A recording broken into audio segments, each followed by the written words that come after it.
welcome all of you to this program, and I call upon Mr. Prashant Williams for opening prayer.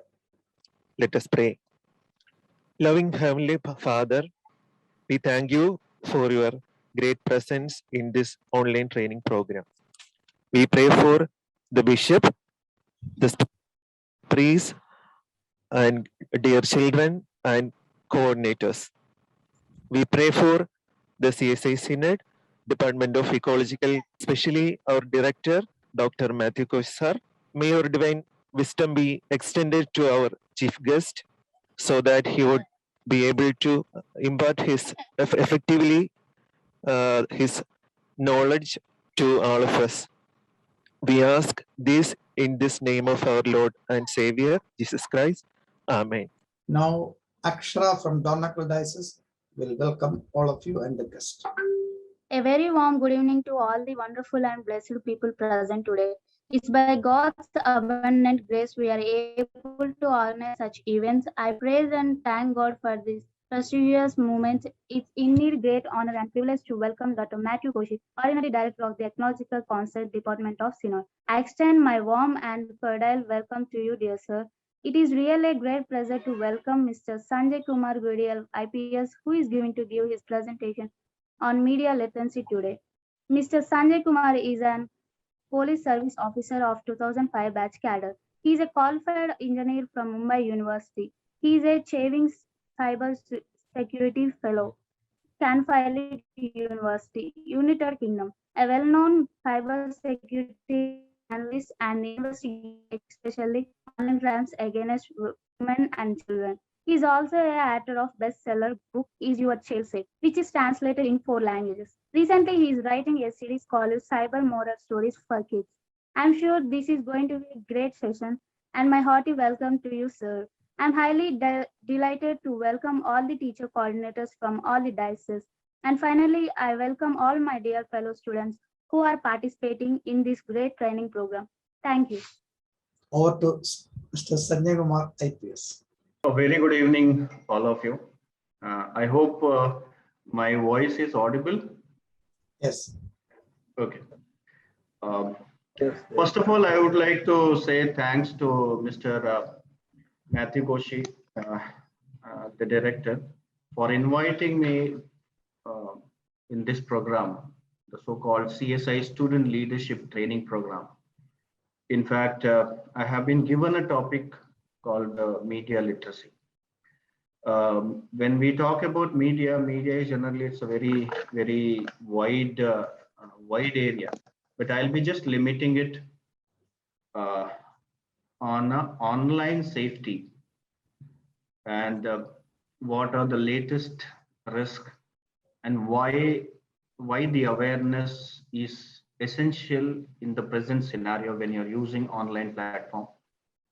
Let me first begin with a small question. Why do we need awareness about this online media or the so-called social media? Before I go into the lot of negative aspects, I would like to first say to each and everyone that technology per se is very advantageous. It brings a lot of benefits, and it has got a lot of potential for the developments and information gathering, communications, and everything. So when I talk about negative things, please, it may not be considered as if technology per se is negative. You know, technology is advantageous and it has got a lot of advantages, but definitely the people, certain people who uses this technology, maybe certain people may be not good, they may be bad, or they might be using it for their own vested interest, for harassing somebody or for some financial gain and all. So when we are using a technology or internet or social networking site or social media, there are certain things which we need to take care. And coming back to the topic, why this awareness is required. First of all, I would like to say, let us distinguish between a normal crime and the normal traditional crimes and online crimes. See what happened earlier in the traditional crimes, a person has to be present on the scene of crime where he commits a crime. But when it comes to the online crime, it's not necessary. A person can be sitting anywhere across the world and he can commit a crime. That's number one. Second thing is, when we stay in a certain place, like for example, I'm sitting in Trivandrum or anybody sitting in their respective place. So there are certain traditional types of crimes or some very common crimes which takes place in that particular limited area. But when it comes to online, when you open the door of internet, you actually open to all the dangers, all the risks which is there in the entire world. So the variety or I mean, you may not be aware or you may not be knowing such kind of a crime which takes place in your area, that you might even become a victim for that also. Third thing is that earlier, one criminal could commit a crime against one person or two person, or maybe maximum 2-3 persons at one point of time.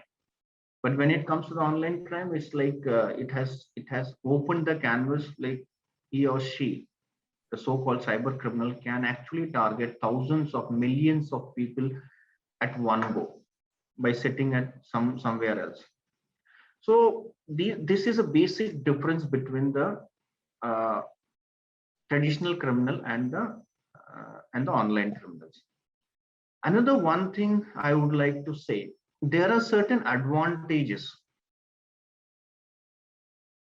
of, if a cyber criminal is there, so he has got certain advantages as compared to the traditional criminals. Like for example, an online criminal or cyber criminal can actually impersonate. He can hide his identity. Another advantage is he can take the technological cover. He can be sitting somewhere remotely. So catching or reaching out to that criminal becomes slightly difficult. On one side, there is an advantage to the cyber criminals, and there are certain disadvantages from the victim point of view. Now, what are the disadvantages from the victim point of view? Is the first one is, so many people, especially the children, they undergo certain experience online, but they are actually not aware that this particular experience amounts to a crime. When they are not aware that this is a crime, then the reporting, they do not inform this particular experience, or they do not give a complaint. They feel that this particular thing has happened only to them, and they might be feeling that this.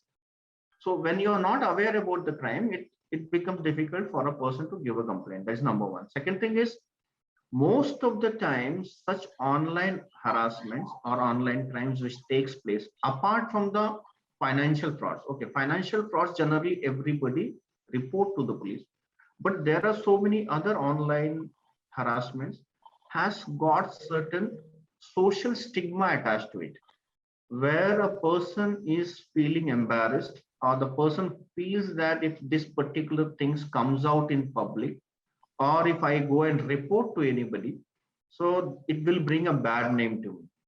So because of this social stigma attached to such kind of an harassment, generally there is a tendency that the people or the person who is victimized, they do not come out for giving a complaint.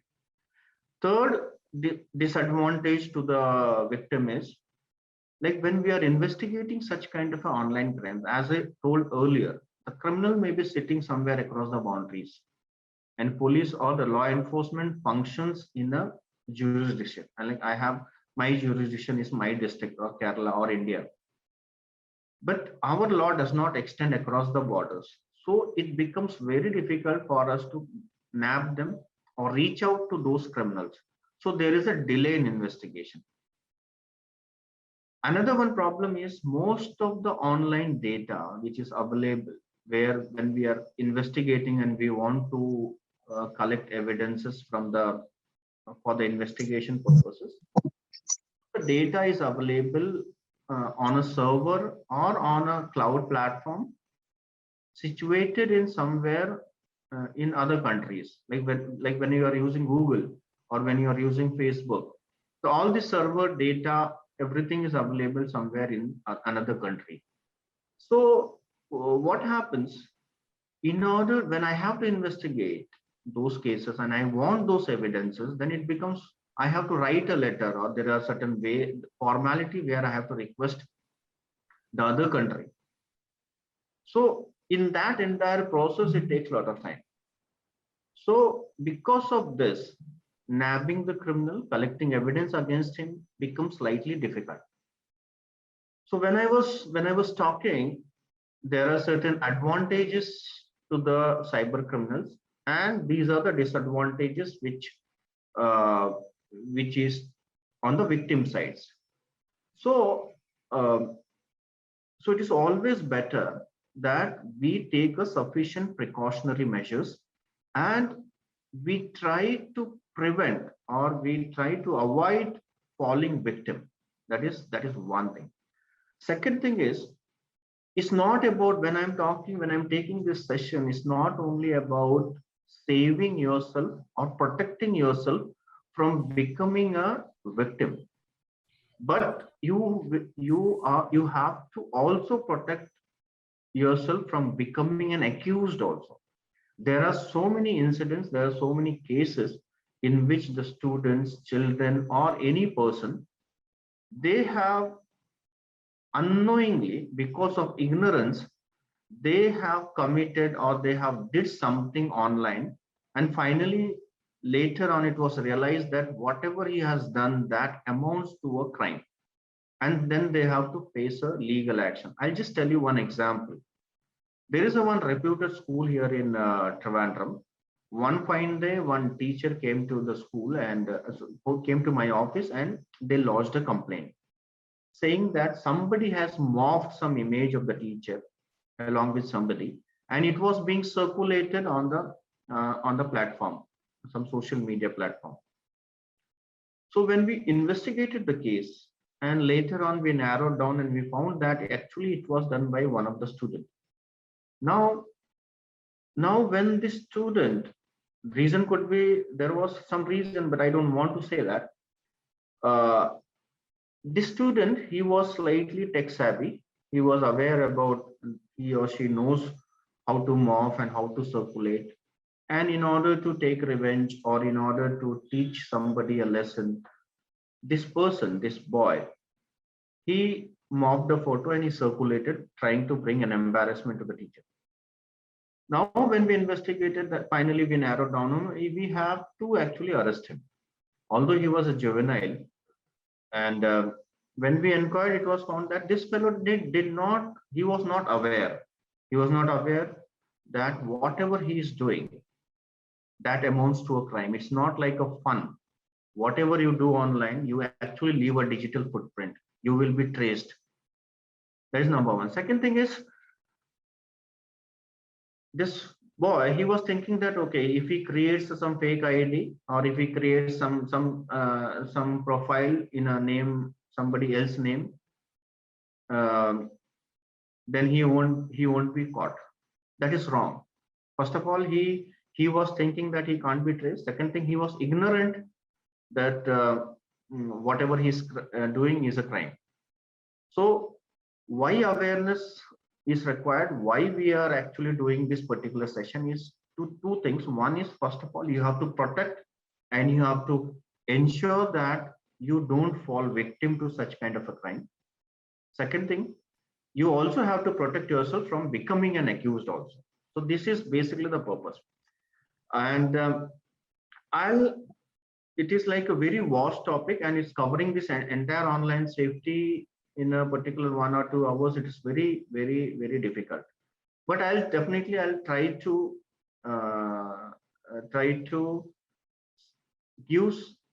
talk on certain topics. First topic which I would like to talk about is basically the cyberbullying.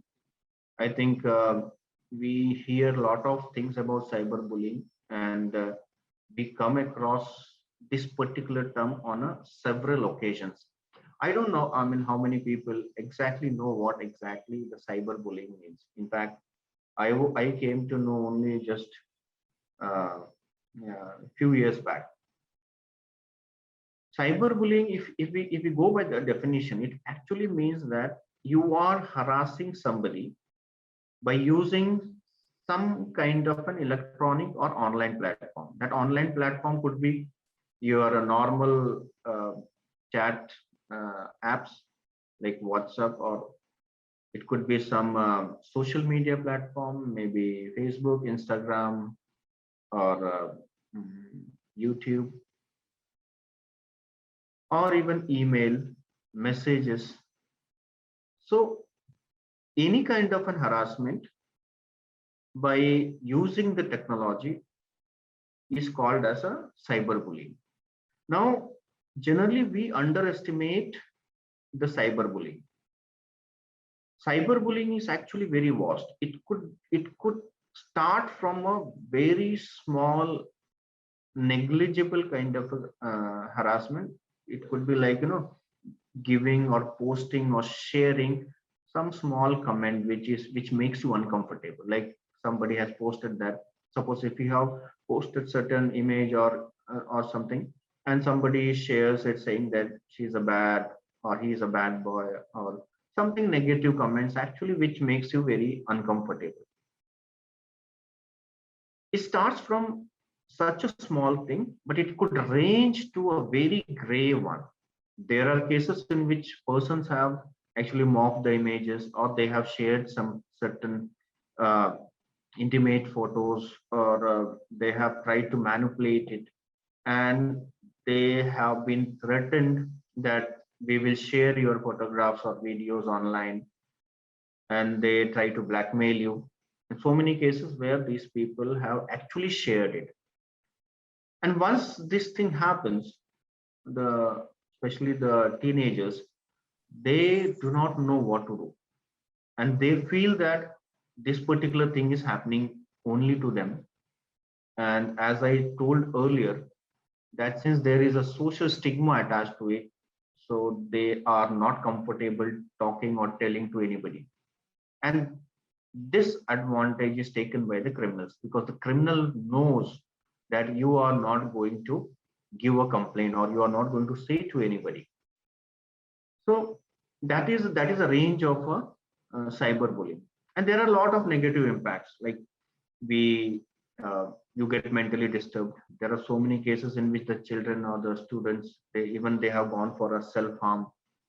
Few people have committed even suicide because of all this mental torture. Your studies get disturbed. You're so scared of going online, you never know. So there is some kind of apprehension going on, who all have seen this chat, or who all have watched this particular comment. So that you undergo a lot of mental trauma. Now, how do we tackle it? I presume that either you or some of your known person might have come across, because this has become very common, and day in day out we keep on getting a lot of complaints on this. I'll just suggest few steps on how to cope. It's like a coping mechanism of cyberbullying. It's not like a hard and fast rule. Neither it is on a step-by-step process. I'll be just telling some few points. It's not necessary that you have to try the first step as a first, or second step as a second, or in the sequence only. You can depending upon the gravity, you can actually choose whatever step you want. Like the first thing what you have to do is basically it's like an avoidance in the sense, I being in a police department, we come across so many complaints. Some complaints are actually very serious, some complaints are really very negligible. See, why do you open a profile? Generally there's a tendency that, okay, you post something in the expectation that people should validate it, like people should appreciate, people should give a good comment. When you get a good comment or when you get a nice feedbacks, then you are very happy actually. But when the moment you get certain negative comments, you feel depressed, you feel very bad. So certain comments, I would like to say that these are all momentary. Sometimes it might happen, you might feel uncomfortable, but then it goes off because people have got a very short memory. If it is a very minor one which is disturbing you and it's not a harmful one, so it's better to just avoid it and just move on. And you should understand that nobody has got that much time and energy who actually keeps on remembering each and every post or the comment. Like, you ask yourself, how many persons comment or how many persons post or anything which you have read, do you actually remember those things, or do you just simply just forget on the next moment? That's one. First point, avoidance. Second point is basically preventive mechanism. Preventive mechanism in the sense, when you're using an app or any social media platform, everybody know that there is a privacy setting, and you can have a privacy setting as per your requirement, as per your this thing, and you know whom to block, whom to unblock, whom you can just friend, unfriend. So these, please try to use those privacy settings to your requirement or to your need. Who can see your photographs, who can share your photo, who can actually take the screenshot of your photos. All those things, if you go to the settings one by one, there are enough provisions where you can actually keep your profile very safe. That comes under the preventive mechanism. Third is defensive. Sometimes what happens, when you are using, suppose somebody is harassing, somebody is trolling, which you feel that it's very uncomfortable. For few days, even you can stop even using those online platforms.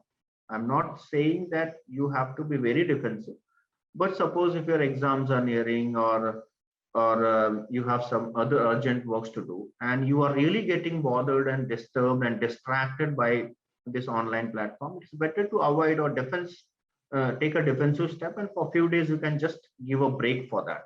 And during that time, you can get involved into some kind of another fruitful physical activities where you can contribute, or you can get a much better benefit. And the question is, when you stop using your social media, you feel there is one concept called FOMO, like fear of missing out. Means you feel that the entire world is online, and if I am not online, I'll be missing many things. I will not be updated, or I will be considered as a very backward. People will be saying is, okay, oh, you are not having this account, or you are not having this profile. So you will have that tendency. But let me tell you, social media is not something which is very great.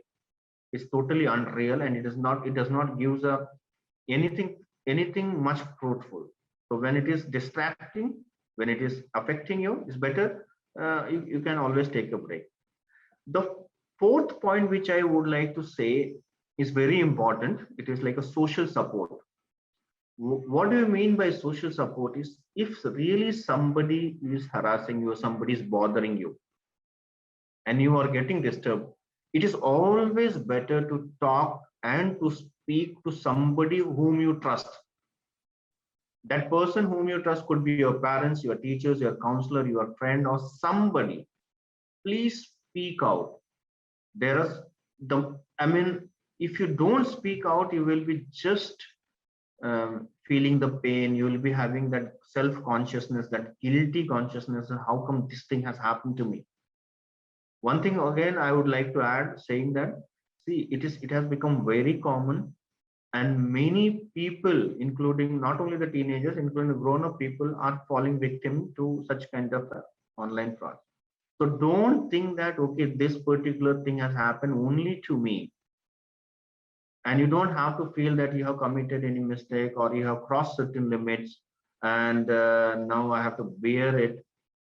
Please don't do that. If anybody is threatening you, harassing you, blackmailing you, or trying to take advantage of that, please speak out. And the fourth point is basically law enforcement. Please be comfortable in lodging and giving a complaint if the harassment is really very bad. Don't go into some kind of a mental tension or trauma, or you feel that, okay, if I give a complaint, whether the police will really investigate the matter or not. Now there are cyber cells, cyber police stations who are very professionally trained, and they take care of a lot of confidential matters also. So feel free to take this or give a complaint to the law enforcement agencies. So these are few steps which you can actually take do when it comes to the cyberbullying. There are certain other things which I would like to say, just for your knowledge purpose. Few statistics I want to say. These figures are actually just 2 years back. Microsoft has conducted a survey of 54 countries, and it was found that India is the third highest. We rank in top 3 when it comes to the cyberbullying and online harassments. About 54% of Indian teenagers who are using social networking platforms of internet, they are being harassed. And another shocking figure says that 21% of Indian teenagers who commit suicide, somehow it has got some kind of a connection or on this particular online harassment.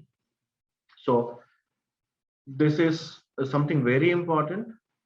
We have to be aware of what is a cyberbullying, what are the various forms of cyberbullying, whatever experience you are undergoing, whether that amounts to cyberbullying. And another thing, see, you are being cyberbullied by somebody else. When I'm saying this, please take precaution not to become a victim. But maybe what will happen is you may be knowingly or unknowingly cyberbullying somebody else. So you may be enjoying, okay, I'll share somebody's photo, or I'll try to teach a lesson. So you also ensure that you do not be a party of harassment. It's like there are 3 people in this entire cyberbullying process. One is the victim, another person is a cyberbully, and there is a majority of the people called the bystanders. Don't fall into any of these categories. If you happen to be a victim, please report it. And don't try to be a cyberbully.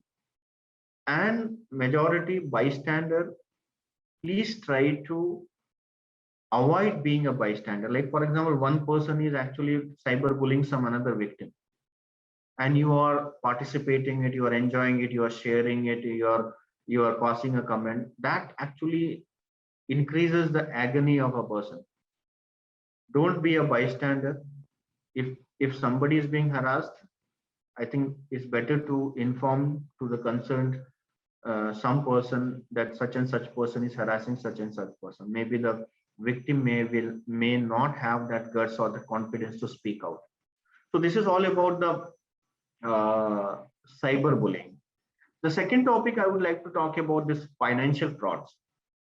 Like day in, day out, we talk about a lot of online frauds. Online frauds could be various natures. Like one very common is phishing. There's one term called phishing and wishing. I'll come to the phishing later on. Phishing is basically what we come. You all might have heard that you get a call. You get a call from some bank or some from the call center, saying they try to extract some of your credentials, some of your important informations like your credit card number, your ATM number, OTP numbers, and all. And daily, like hundreds and thousands of people are falling victim, and well-educated people. And thousands of times it has been told that no bank or nobody will ask you your OTP, or nobody will ask your PIN number or CVV number over phone. But But the way the way the phishing calls are made, you lose your senses, and you actually you don't apply your mind, and you happen to give those details, and resulting which you suffer a financial loss. There are so many other financial frauds, like you may, I think, I don't know whether if you have an email, you might have got certain email saying that you have won so much of millions of dollars of prize. In order to avail that prize, contact this number or click on this particular link. You also might have come across that there is some rich businessman or some rich prince somewhere across the world. He has died, and he's handing out the entire property to somebody, and you have been declared as a legal heir. There are so many other frauds, like online job frauds, online cheating. There is matrimonial frauds, relationship frauds, visa frauds, and all these things happens through online. I think this will be and all this thing happens. I'll just narrate two incidents, like which happened in which was very common during this pandemic. We all know. Let me just speak about the hacking before. Like, I think almost everybody might have heard about hacking, and very much so many people may be interested also to hack somebody's account. How this hacking take place? There are so many ways. Like there are some trial and error method, what we call is a brute force, where if your password is in 10 digit or 5 digit, then there are certain permutation and combinations. There are certain software which is used to, and it will keep on trying certain combinations to break your password.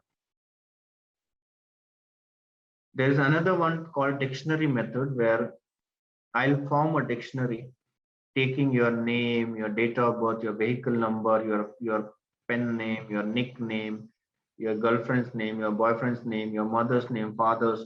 I mean, I'll try to collect a lot of informations, and I'll make a dictionary, because most of the time your passwords are actually a combination of all these things. So once I form a dictionary, it becomes, the chances and the probability is little more. But the most common form of hacking is done by phishing. Phishing is basically, as the name suggests, is like a fishing. Like when you go to a fishing, you generally put a thread and with the hook, and you put it in the water, and you're waiting for some fish to eat that, and you take out that fish. It's basically that fishing. How does this phishing happens? I'll just narrate two incidents. During pandemic, so many people got a email from bank saying that, like for example, I received an email from sbi.com. It reads like this: during the pandemic, the government or the bank has decided to give you a waiver off on the loan which you have availed. Because nowadays everybody, they avail some kind of a loan, whether it's housing loan, or education loan, or any kind of a loan. So the mail says that, the SBI mail says that we have come up with a waiving off, or you can reduce your interest for this particular year because of this pandemic. In order to avail this kind of a service, please click on this particular link, and then there will be a link. So what happens? The person will be very happy, and then he simply goes and clicks on that link. When you click that link, then the SBI bank page will get open. It is like a SBI page, and then it asks register. Then you register yourself on the bank website, your name, account number.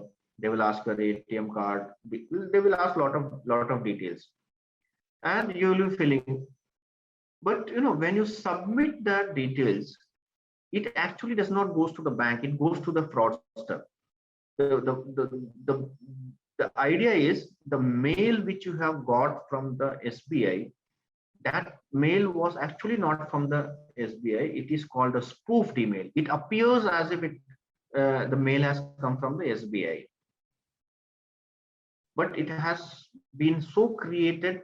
It appears as if it is a SBI, but it's not. And when you click on that link, the website which opens, that website is also not a SBI website, but it's a fraud website only for getting your details. Now, the moment you enter those informations on that SBI bank site, then this data goes, and immediately there will be some transactions, and you get a SMS on your mobile phone that so much of amount has been transferred, and you don't have any clue. There is another one very common fraud which was happening is related to shopping. Like you might have come across various messages that from Amazon saying that iPhone 12 Pro is available at the cost of 25,000 discounted. Today is or you are a lucky winner for this particular gift. In order to avail this product, you click on the link. Then you click on that link. You are also feeling that, okay, you are getting an iPhone for the cost of 25,000 rupees. When you click the link, then Amazon page gets open. And Amazon page is again a very look-alike page. And you click on that, the product iPhone, you select the product, and then you it will take you to the payment gateway where you enter your credit card or online shopping, whatever it is, and you make the payment. And then you make the payment, and then you are waiting for your product, thinking that, okay, my iPhone will come up. But actually what has happened is that entire Amazon page was actually a fake one. It was a spoofed one. It was a phishing email. It was a phishing website where they have taken your credentials, your credit card numbers and all. They have committed that crime. And by the time you realize that it was a fraud, it's already too late. So it's very important that you should know all these kinds of online frauds where you actually suffer a financial loss. Mostly what happens when such fraud happens, actually the criminals attack you with lot of psychologically, where you do not understand, because you might feel you might be getting a feeling that you are going to gain something. You get mentally blocked. So whenever you get certain offer or certain mails which is very unrealistic, please avoid going for that. There's another very common, like I keep on getting a lot of complaint that my Facebook account has been hacked. Now hacking this Facebook account is again, it is done by the same method of the call phishing. Like suppose, I think everybody on this platform may be having a Facebook account. Now one fine day, what happened is you get an email. Email says, you get an email from the Facebook saying that a Facebook company has been hacked and millions of data has been stolen. In order to check whether in those millions of data which has been stolen, whether your account is also hacked or not. In order to check, click on this link. Now what you do, it's very, very obvious. You become so curious to check out whether my Facebook account has been hacked or not. So you click on the link. When you click on the link, the Facebook page will get open. Facebook page, like the normal login page, your user ID and the password. You put your user ID, you put your password, and you try to open it, but nothing opens. But by the time you have entered it, your login ID and user ID password has already gone to the person, and before you could realize, the person will change the password and it's already hacked. So this is very common. That's why it is always advisable, please never click on the links which has been sent from an unknown source. See, it's very common. We all know that we do not have to click on the unknown source. But nowadays, what is happening because of the spoofing emails? Like you're getting an email from Facebook, you're getting an email from Google, you're getting an email from your principal. Then how can you will say that it was not an unknown source? You knew the source. But then there are certain ways and means by which you can identify whether it's actually the URL which shows the mail has come from www.sba.com, whether it is actually coming from the SBA or not. If you take your cursor, if you take your mouse on that particular link, it will show the actual original URL. There are certain one URL for the namesake, and there is certain original URL. This is original. The whatever you see is not an original one. Now the question is, despite what I'm telling is, you should never click on the link. But you know how the fraud happens. I'll just tell you one example. Now we all are conducting this seminar, and this seminar is online. And I think in my speakers, my name is also written. Tomorrow it will be. In fact, Mr. Matthew, he told that write your name who all are participating. That is just for the security purpose, to ensure that no unauthorized persons are there. Now, what will happen tomorrow?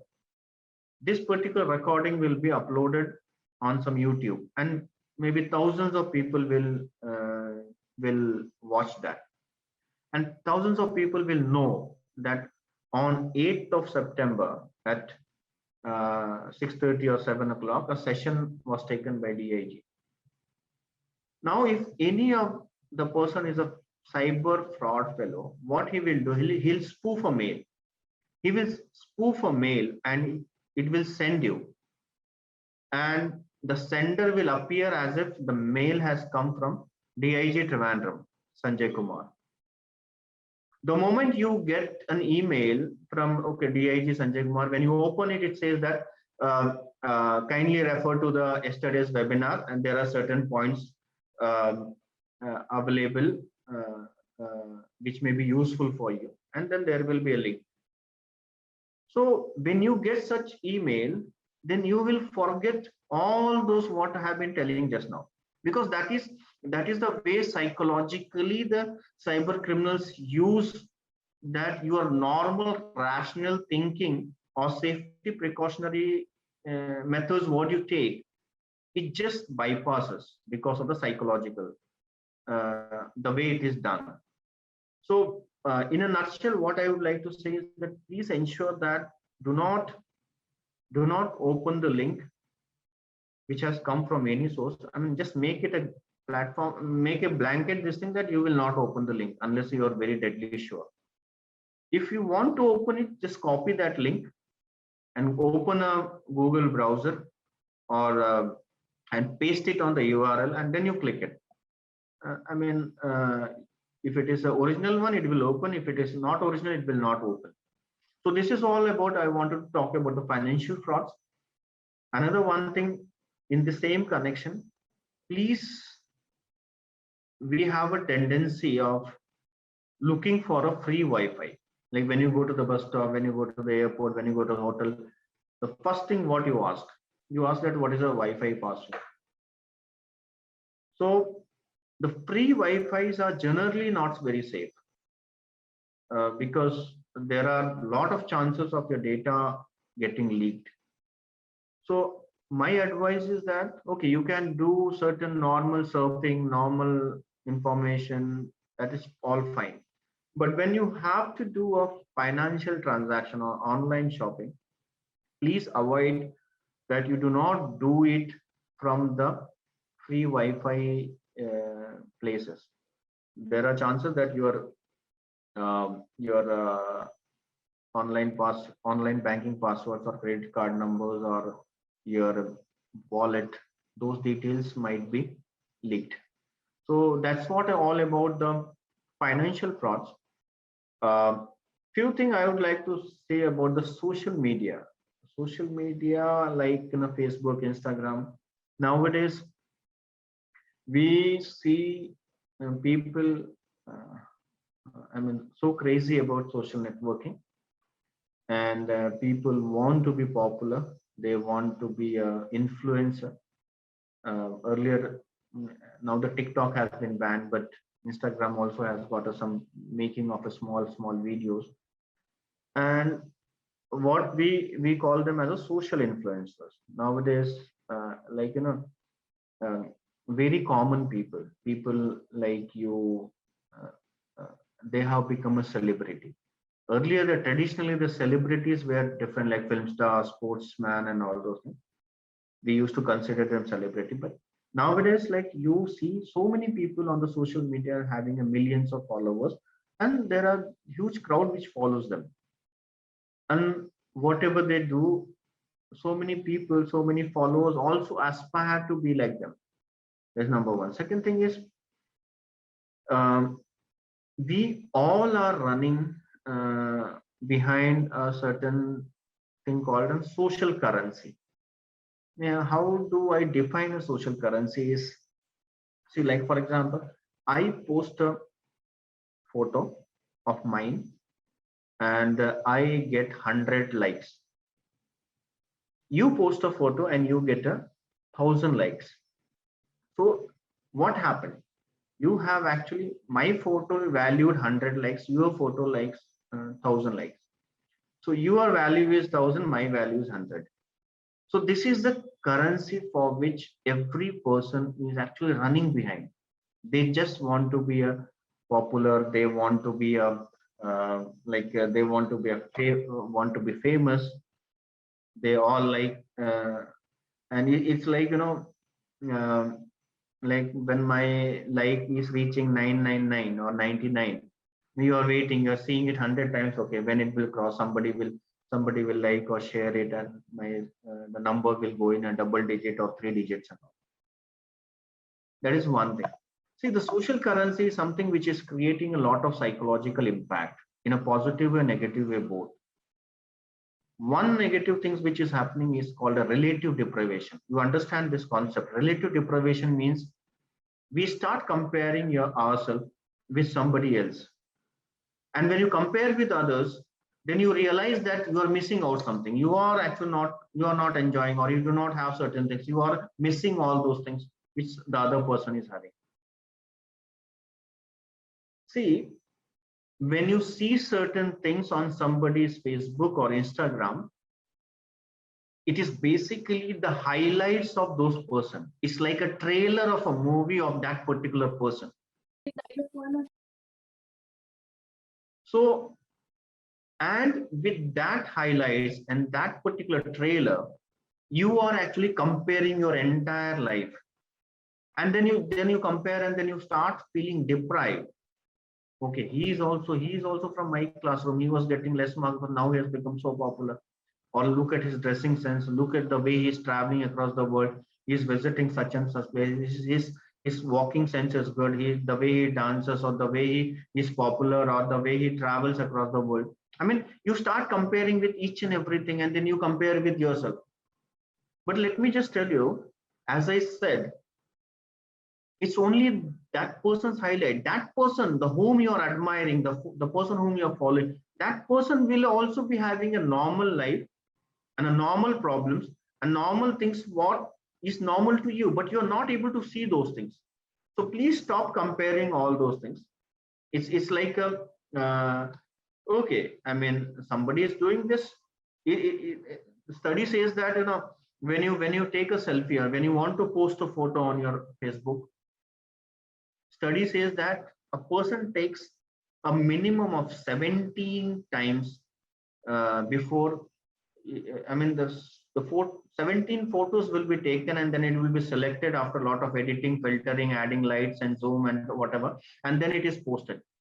So you can understand that whatever you see is not real. There are so many things which comes into the picture before it is being shared. So this relative deprivation is something which we have to actually come out of it. And third thing is, third problem is basically the online harassment. Now the social media has become one of the most problematic when it comes to you feel very depressed. It's like a cyclic. You are feeling sad, you are feeling alone. Then what do? You just want to log into the on your Facebook. You log into your Facebook, and then you see somebody's profile, and then you again become slightly relative depressed, and then you become more sad. And when you become more sad, you again go and be online, and it kills a lot of your time. Like for example, morning I get up. I think you all maybe whoever uses, you morning you get up, and then you just see your WhatsApp chats, then you see your Facebook, then you scroll it, then you see one video, and then you scroll second, third, fourth, fifth. You have to get ready. You have to go to take bath. You have to go and have a breakfast, but you're just ticking, and all of a sudden that your half an hour, 1 hour is gone, and you don't realize. So it consumes a lot of your time. It's like a big addiction. Another one thing I would like to say that human being has invented a lot of things. But those things, like for example, it's the bicycle, it is a car or a chair or wheel, anything. Like just take an example of car. The car will be parked if you are not using it. You use that car only when you want to use it.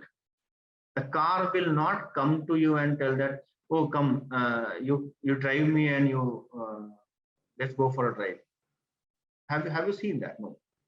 But social media is the one invention which actually prompts you. It actually makes you. Even if you do not want, you will get a lot of notifications, you will get a lot of videos which is you are liking, they will keep on feeding. This person has posted this, you know this person, he is in your friends list, or this is a person whom you may be interested, or there's a party here, so that person has invited you for liking this particular. I mean, you are flooded with so much of notifications that you are compelled to use it. It's not like when I want to use it. So when you use social networking platform, you all should be aware of all this. It's like everything is based on artificial intelligence. The Google or the Facebook, they know so much of information about you, your likings, your dislikings. Like if I ask you what all Google knows about me, Google knows at what time I wake up, at what time I go to bed, which time I do exercise, or what are the things which I read, what are the website I visit, what is my eating habits, what are my favorite restaurants, what are my favorite destinations, which all places I go because of this GPS locations and all. Then where I am planning to go during this particular vacation. So it knows a lot of information, which persons you are following, what kind of stories you follow, what are your likes, dislikes. So when that much information is already available with the Facebook, Instagram, or Google, then it becomes very difficult for you to resist, because they will be shooting up with only those things which will actually to your liking. So now I don't want to go into the basic things, what are the safety measures. I just want you people should be aware of all these things before you get into when you're using this social networking platforms. One thing which I missed out actually, which I wanted to tell in the beginning, and anyway, since I remember now, I would like to say a few things. I would like to say what are the most common risks and dangers associated when it comes to the online world. When it comes to the cybercrime is actually very vast. It's very vast, but I don't want to go for each and everything, but I would like to say certain points where it is very common, which is common and everybody gets affected. These online risks can be categorized into four categories. The first one is the risk associated with content. Content in the sense, when you use an internet, it has got a lot of content, and when you're navigating or when you're using those internet or those content, there are certain risks. Those risks could be so many things, like it could be inappropriate content. You may be visiting certain sites which is infested with malware, or you might accidentally visit certain website which is being radared by the police organizations or some law enforcement across the world, where when you visit there, you might get flagged. You might come across certain contents which radicalizes you. There are certain contents which may not be true. It could be a fake informations. You may be downloading or uploading certain thing which is not right. It amounts to plagiarism. Like in Kerala, there was one very popular movie called some Premam something. And some two teenager boys, they went on the website and they downloaded that movie. And finally, the case was registered against them of plagiarism because they have downloaded material. So nowadays, when we are using online platform, we have a tendency that we try to copy certain contents, but by doing so, you may be doing a crime. You should understand what is a copyrighted material, which material you can use it or you can't use it. So these are the things which comes under the risk associated with content. The second category of risk is basically the risk associated with contact. Like when you're using an internet or social networking sites, you actually come across certain people. You come in contact with your friends, their friends, relatives, or some strangers. It is not necessary that everybody you come in contact, they are all good people, or they are the right people, or they are the same person what you see in their profile. Those risks which comes under this particular category could be a cyberbullying, cyber harassment, online exploitation, sexual exploitation, blackmailing, threatening, trolling. All this risk comes under this category called risk associated with the contact. Third category is basically the risk associated with consumerism. It's all C: content, contact, and consumerism. Consumerism is basically the financial frauds which I had discussed earlier, where you actually suffer a financial loss. You will suffer some kind of a financial loss. And the fourth important point is basically the risk associated with privacy. Privacy in the sense, over the period of time, you give so much of information to online, or the internet has got a lot of information about you, and you don't know, I mean, how this information is going to be used. So these are the four categories: online risks or dangers associated with content, associated with contact, associated with consumerism, and associated with privacy. This I wanted to tell it in the beginning, but somehow I missed it before I went into the details. So I'll come to another one topic called mobile applications. If I ask you what is the biggest lie which is generally told on the internet, which almost every person might have told.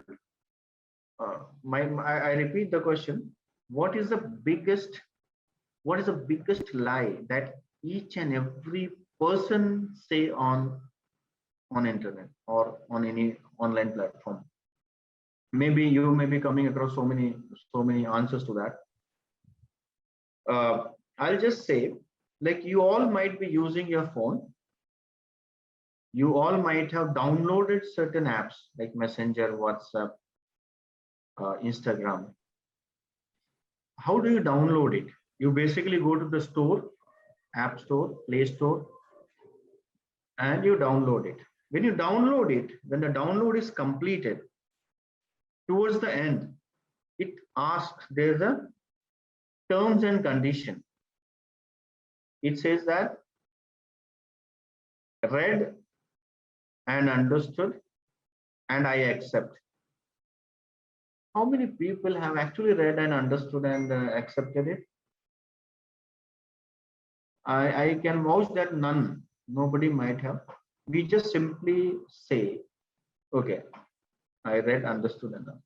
But if you actually read those terms and conditions, it's a very, very dangerous kind of terms and conditions where you are actually giving access to each and everything of your phone to that particular third party app owner or the person. It takes access to your phone book, it takes access to your contacts, it takes access of your photos, galleries, it takes access of your camera, your GPS location. It's like it takes access to everything. So what does it mean? It means that when you download an WhatsApp app or when you download an Instagram, the company or that third party, it can actually use your phone in the same way the way you are using it. Even if you click a photo and you are not sending to anybody, but that app fellow can actually access. They can even switch off your phone. They can switch on your phone. They can click a photo. There are so many instances where you don't know that whether the photo was taken or not. If so many times you might have read so many things like when you're using a webcam, please either close it down or you put a cello tape on it. Just because that third party app actually accesses your data. It accesses everything. I mean, if you feel that okay, your phone is safe in your hand, you are actually the biggest. You're making fool of yourself. Your data, whatever is available in your phone, is open. Only thing is your data is somewhere in the cloud where it is safe enough. Is just because it's a part of a crowd.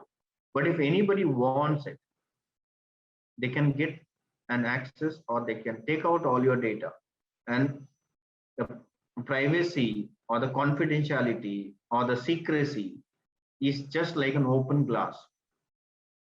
So don't be under the impression that your phone is locked, it is safe, and nobody has an access to the data. That's wrong. Then now the question comes, if the applications are so risky, but these applications, we have to use it. It has become a part and parcel of our life. You just cannot survive without WhatsApp. You cannot survive without Facebook. How do we do that? See, the apps which are very popular or which are very, very reputed, like WhatsApp, Messenger, Instagram, all these things are like big company, reliable people. They will not use your data for some bad practices. They might be using it for the marketing purpose, but they may not steal your data for some other ulterior purpose. But there are certain apps which are free of cost, and it is just made, their only one purpose is to just steal your data. There are like so many apps. There will be a face app, there will be some app like to which celebrity my face matches, or how will I appear at the old age. Then there will be certain games, like so many things, which is very fascinating for everybody. Like there was one thing, one query came from one person, one known person. She told that whether can we get a deleted WhatsApp message. Like when I send a deleted WhatsApp message, I have an option within before a particular time, I can delete from everyone. If I have wrongly sent to somebody, I have an option to delete from everyone. If the person has not forwarded, not saved, you can actually delete it. Then the person asked me whether can we get that message which is deleted by the person who has sent to me. I told it's not possible. Then that person was smart enough, he don't know it is possible. How? And then I told how it's possible. Then she told that there's an app. Like it says that if you want to download if you want to get back your deleted data, on your WhatsApp. There's an app, you download it, and you can get back those deleted messages. Then I told that person, please don't call me again, because your phone is hacked. Hacked in the sense, what it does, it is actually an app. How do you get that deleted message? It's basically when you download that app, which promises you to give a deleted message. When you download it, all your WhatsApp chats is being copied and saved in that particular app server instantaneously. It is programmed like this. So somebody sends a message, all being a backup is being made. So even all your data gets deleted, I delete from everyone. Then also you can get that data from that particular app. But just you can imagine that particular third-party app is actually making a record of each and everything. You're giving all those chat details, which is so-called encrypted, or which you consider safe and all, but you are actually giving those chats to somebody else, just in the want of some deleted message which it has promised. So when you are downloading certain apps which are very fascinating and which not useful actually, it's better not to download that. You ask yourself few questions. Do I really need this app? Do I need it? If the answer is no, please don't just download it. And in case if you want it, that yeah, this app I need it, then you please download it from a particular reliable source. Don't just simply go online and search, Google it and download it from the free websites. Download it from Play Store.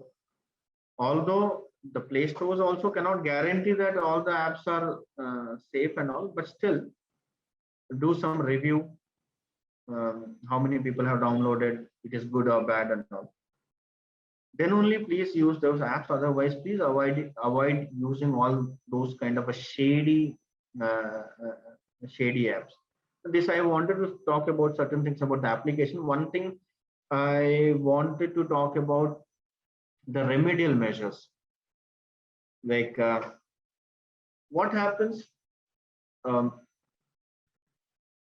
as I told in the beginning, that it's always better to take a precaution. How to take a precaution? It's basically, first of all, you should be aware about the most common risks and most common dangers which is happening across us. Second thing is, you should be aware of what are the precautionary measures which has to be taken. I'll just, before that, I would like to narrate two stories which may be very useful for the children. There was one, it's a real life incident. There was one girl who was a 9th or 10th standard girl from Bombay. So she was actually aspiring for doing her graduation or higher studies from foreign universities, somewhere Cambridge or some American university.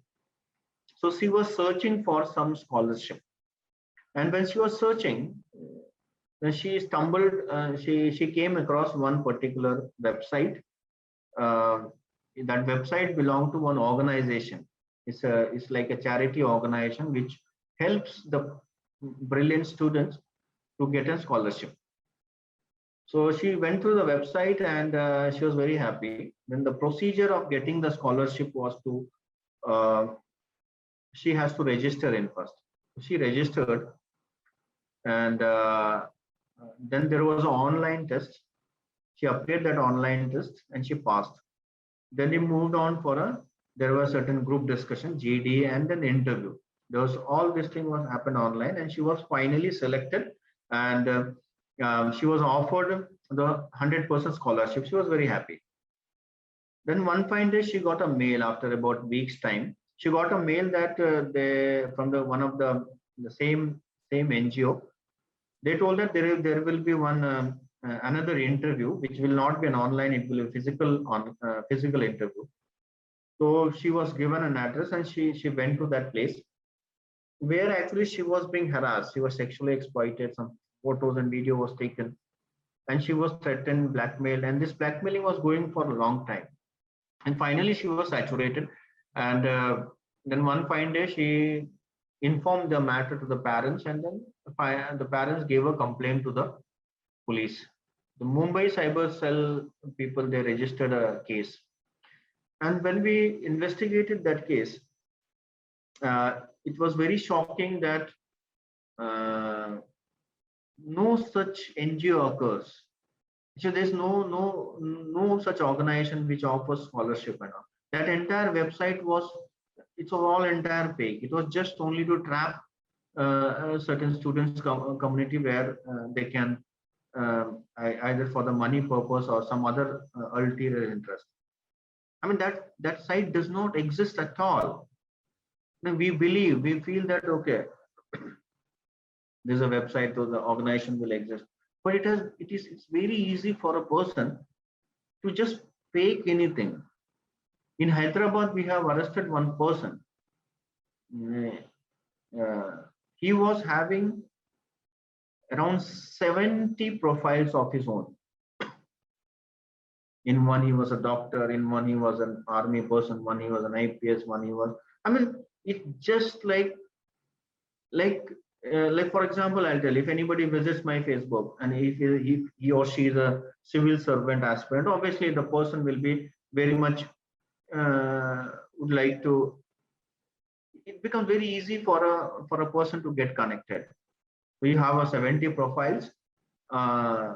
It's made for each and everybody's, you become a role model to each and every person. There was another incident. One girl was having she was a lady, she was having a Facebook profile. If you see the Facebook profile, you can easily make out what is the liking and disliking and what are the things what she does. She was actually, she was like a animal protector kind of. I mean, she had a lot of likings towards the protecting those animals, save animals and all. So one person was actually targeting that profile. Then that cyber criminal, what he did, he created a Facebook profile of his own, as if he's having an organization of animal protection. It's like an NGO, and then they post lot many things. And then one day he sends a friend's request to this particular profile. And since obviously this girl was, her interest and area of interest was similar to what he got a request, so she accepted. Finally, they talked and all.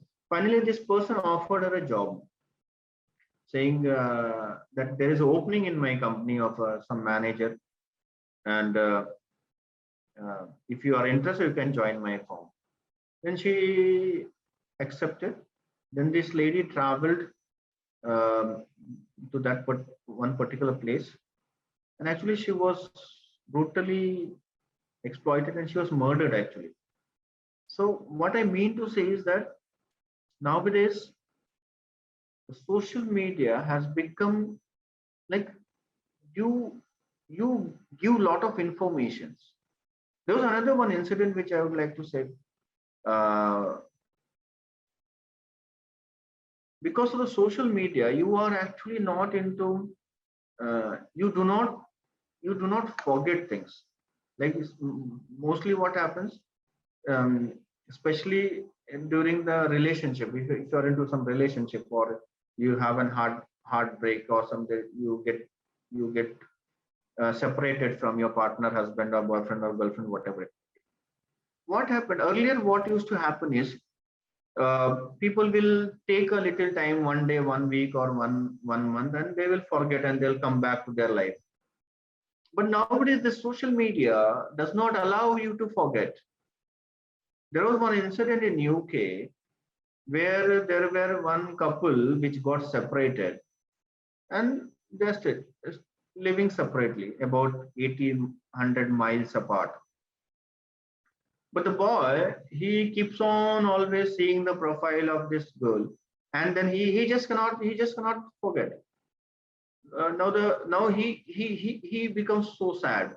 Now the girl posting photographs, then she is into another relationship. And one day he just could not bear. He travels 80 miles and he goes and kills her new boyfriend. This is just because of social media, because it is because we are not trained, we are not evolved how to use the social media. It's like there's a term called cultural lag. Like technologically, we have evolved to a same as the developed countries. Like you get the same technology, 4G, 5G, what America or US or UK or any developed countries, you are getting the same technology. But culturally, somehow you have not evolved how to use your social media safely. What all things you have to take precautionary measures. What all things you should take it seriously. How serious is this online platforms? What you don't know how to identify those risks, how to identify dangerous website, how to identify what are the major risks and dangers. So we all need to culturally evolve. This was like, again, I brought this particular thing in between. Just I thought maybe one or two incident might be slightly interesting. Let me just come back to what are the remedial measures. Like, you got yourself aware about what are the online risks and dangers. You got yourself aware of what are the precautionary measures which you have to take. Despite being aware, despite taking precautions, then also suppose if you happen to become a victim, in that case, what are you going to do? First of all, there are certain do's and don'ts. Like if somebody is harassing you, please do not try to harass them back. If somebody has abused you, please do not abuse them back online, because you are again doing the same thing what that person has done. So please don't react to it. Please don't do anything exactly what the person is doing. You take a screenshot and you just keep it as an evidence and just give a complaint. Second thing is, do not go into that panic mode. Don't think that okay, you have committed certain you have violated certain rules because of which you have to suffer all this. Don't go into that guilty consciousness. Nowadays, parents, or you may feel that okay, if I tell this to my parents, they might feel that why you're using this, because there's a general tendency. Immediately people will start finding fault with you. We can't say bad or right or wrong about them, because technology is basically nobody is aware what is happening and nobody knows actually to whom to blame. So don't go into that panic mode. Third thing is, please never succumb to anybody's blackmailing or anybody's threatening. Let me tell you, that most of the people threaten you just because they know that you will not say to anybody.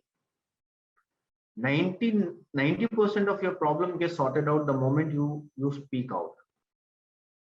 There may be some 1 or 2% people who are so maniac or something, who will be into that revenge mentality and they will try to post certain things. But still, please do not succumb to these people. There are solutions, certain solution to each and everything.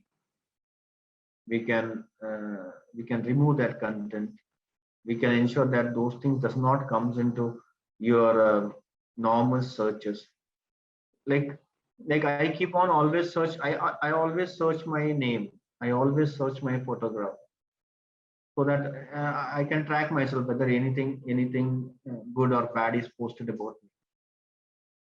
Now, how to report it? How to report such kind of an offense? There are 2-3 ways by which you can report. One is that every district there may be some cyber police stations, or in your state there may be some cyber police stations. And suppose if you're not aware, please Google it. Google and just say that Karnataka or Tamil Nadu cyber cell contact number. You will get those email ID or phone number. Even if you do not get any phone number or something, you can go to the local police stations also. It's not necessary that that the cyber crimes can be registered or complaint can be given only to the cyber police station. No, you can give a complaint to any police station. Another one thing is MHA, Ministry of Home Affairs. If you visit MHA, there's an online portal where you can give a complaint. Very recently, the ministry has started MHA, where you can file a complaint in two different ways. One is that you can give a complaint anonymously also. Like you don't have to give your own identity. Like if you want to give a complaint, if somebody of some of your friend is being victimized, and you feel that that person will not give a complaint, you can give a complaint on his or her behalf also, or you can give certain complaints for yourself without showing your identity. That is also possible. And then obviously the normal way where you have to disclose your identity. Both ways it is possible. These are the platforms where you can give a complaint. Even on the social networking platform, whether it's a Facebook or Instagram, there's a particular place where you can report an abuse. If you feel that this particular profile is fake, or somebody is harassing, or the content is very bad, then you can report that abuse. There are certain categories under what head you can give a complaint to that particular software, to that particular platform itself.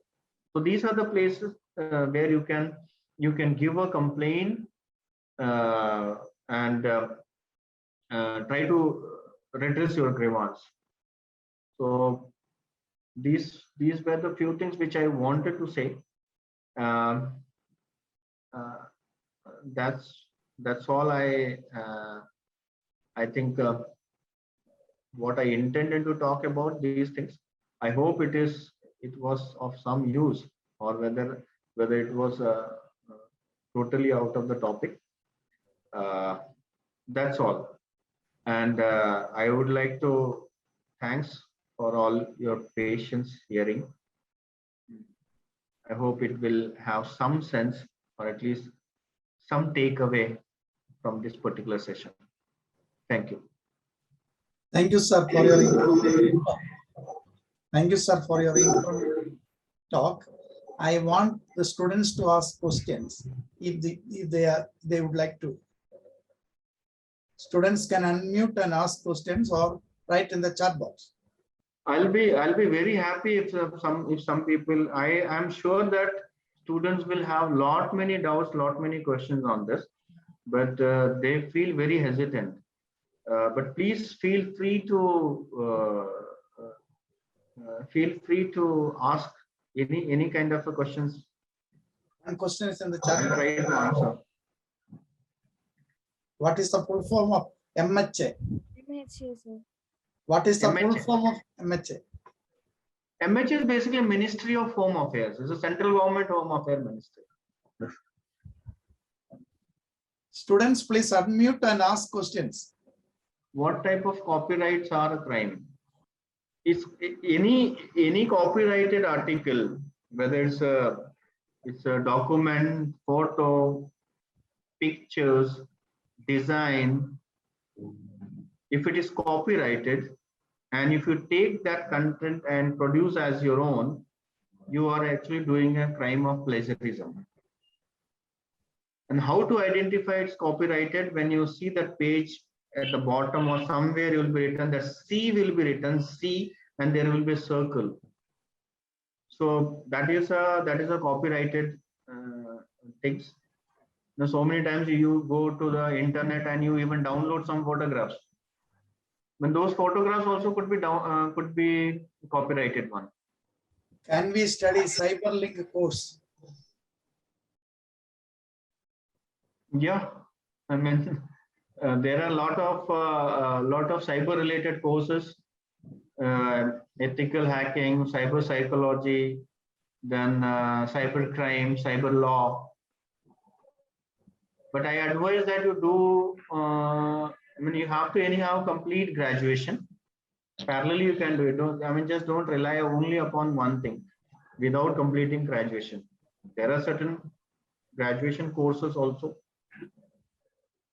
Another question is, sir, is it possible to eradicate hacking apps? Eradicate hacking apps.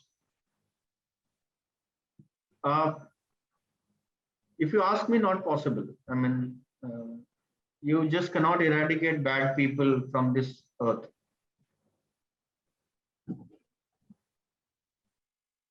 Only thing is we have to keep ourselves, guard ourselves.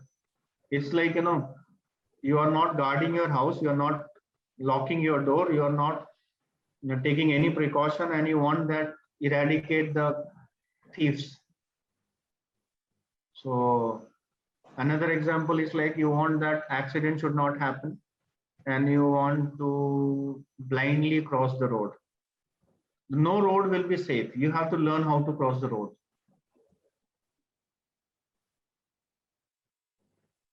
Sir, can I ask from Wilson from Tinalur days, sir. Sir, our Indian government is enforcing Digital India, and all metro cities and railway stations, they are offering free Wi-Fi, sir. Our people tendency is use the free Wi-Fi always, sir. But you also tell free Wi-Fi is not safe. Then how to, sir, how to safeguard ourselves? See, what I told is free Wi-Fi is always risky, and you can use it. Risk does not mean that every time it is risky. What I suggested was please avoid certain things in free Wi-Fi areas, like when you're doing online shopping or when you're doing online banking. So whichever transactions or activity involves your personal information identity. So those activities you can just avoid using in a Wi-Fi. Rest of the thing is fine. I mean, you can go surf, you can listen to music, watch movies, or all those things are all fine. Thank you, sir. Excuse me, sir. Yeah. Excuse me, sir. When we do shopping when we go to shops, when we don't carry money with us, when we use our cards to swipe, is it safe swiping the machine? Is it safe, or can that be hacked? Nowadays, that lot of cloning takes place when you swap a card, which we call it as a skimming of credit cards. Not only in the shopping, but there were so many ATM machines where the slot was made differently, and when the person used to swap the card, the credentials will go to that person and they can actually clone a card. It's like a magnetic strip only. Later on, earlier it was a magnetic strip, now it has become the chip based. So when it was a magnetic strip, so the moment you swap it, all your data will go to them and they can clone exactly your ATM cards. So it's quite possible. So long as you are using a technology, hacking is I mean, it just cannot be. I can't say that it is 100% safe. You can, but as I said, some wrong people are there. Like 99.90% that swiping ATM shopping machines may be right. Just because we are fearing about 0.01%. And that's why we have stopped using it. I don't say that to stop that, but then you have to be very choosy, and you should know that this can happen. So we have to be vigilant actually. Thank you, sir. Sir, I Is have a online question. shopping safe? Sir, you told now that we are posting it to YouTube tomorrow. So we are not showing the participants. We are showing only your speech. How can the hacker get the email ID of the participants? No. See, you just cannot imagine what all information of yours is available. I'll tell you one thing. I I had opened certain mutual funds. Okay. So since I could not track them, so I downloaded one app, and the moment I entered my PAN number, okay, it asks your PAN number. So the moment I entered the PAN number, it showed all my mutual funds. It showed in which all banks I have an account. It showed how much loan I have, what is my liability. I'm just telling one example. Your vehicle, you might have given your email ID several places. You might have given your location several places. You might have done shopping so many places. See, I am not talking about that my video, which you're going to upload tomorrow, but still they might, if you're loading it, at least they may know Mr. Matthew Koshi may know. I mean, at least they can identify, okay, this was done by CSI. They might come across certain, some students. I mean, getting that email ID is not that difficult. You might have given it several places. So Yes. I just see, my purpose is not to scare anybody. My purpose is to just to say how things can go wrong. When I said that example, my only purpose was, when you get an email with a link, please just don't believe it. Just try to do some that it could be of same person, it could not be of same person also. Just to be alert. So thank you, sir, for your thank you, sir, for your informative talk. I would like to, a student would like to say, propose vote of thanks. I call upon Tanisha from Krishna Godavari Diocese. Tanisha. Yes, sir. Good Yes. evening to all the dignitaries.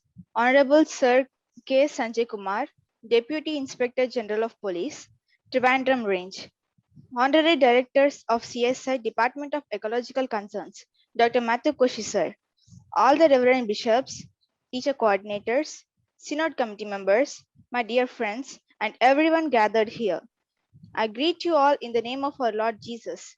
It's my privilege to propose the vote of thanks on behalf of all my friends here.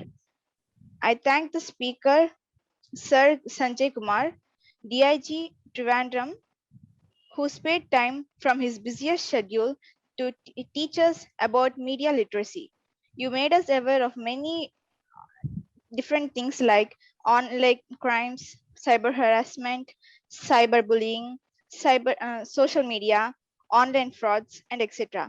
Nowadays, this information is very useful for us. Thank you, sir, for enlightening us. I also thank Matthew Koshi, sir, for organizing this student leadership training program, which has been very helpful for us to make a better version of ourselves.